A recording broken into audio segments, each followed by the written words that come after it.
How do we know animal Reiki is working? So, how do we know if animal Reiki is working? This is a really great question. And, I think that actually it's often the same with humans too, that we might wonder, how do we know that Reiki is actually working? Now, we might think, well, we can just ask the person, hey, how are you feeling? How is it going? Is it working? Is it making any difference? And we might think, well, with animals, we can't ask them that. Well, animal communicators would say, yes, you sure can. And so give that a try and just ask the animal, how are you doing? How are you feeling? And sit with it and see what comes up and what response you might get from that beloved animal companion. But indeed, there are some ways that we can know if Reiki is working, and that's simply by observing the animal's behavior. If they maybe had a physical challenge, is that improving? Do they seem to be playing more or interacting more? Do they seem to be feeling better? Even without Reiki, we can observe our animals' behavior and see how they're doing just in terms of their behavior.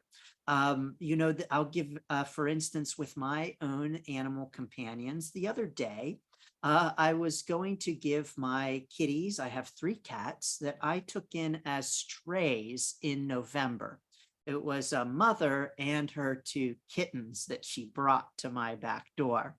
And so I went to give them a snack the other day, and the mother, who loves food, was very hesitant to have a snack. She was laying in her little kitty bed, and she didn't come out, which I thought, that's very strange. This is very strange behavior. Her kittens gobbled down the treats. I left a few of them on her bed, and she just laid there and ate them. And I thought, this is not good. Is she not well?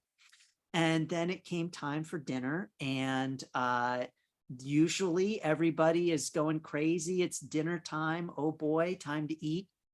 And they weren't bothering me. And I thought, this is really strange. Is everything okay?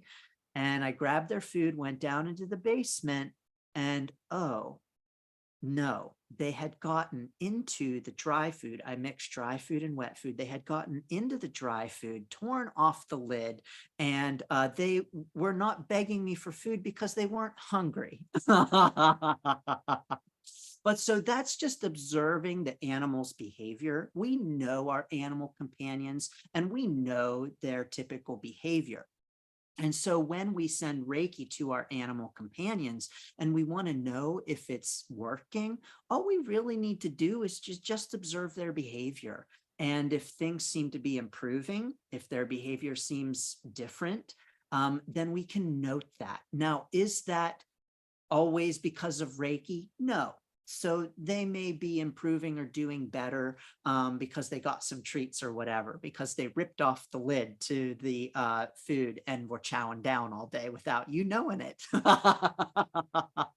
um, that could be the case. And so it's not necessarily about Reiki, but it absolutely could be. And so just observing behavior is a way to have an idea of whether or not Reiki is working. And truly, I do think it's the same with people. We may have a few Reiki sessions and have some improvement. And could that be from Reiki? Absolutely. Could it be from something else? Yes, it could as well. And so the truth is that we can never know for absolute certain whether improvements are from Reiki or not.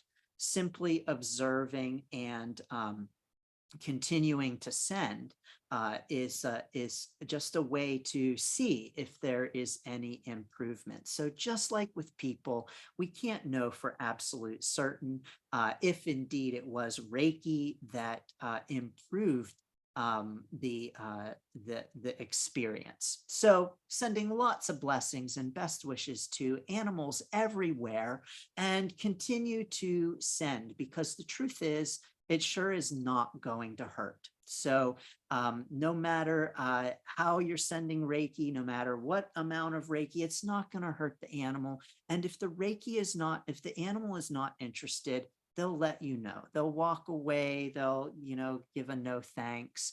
And again, we can always ask and see what answer might come up when we ask. So what comes up when we ask and allow that stillness for the animal to give us some indication.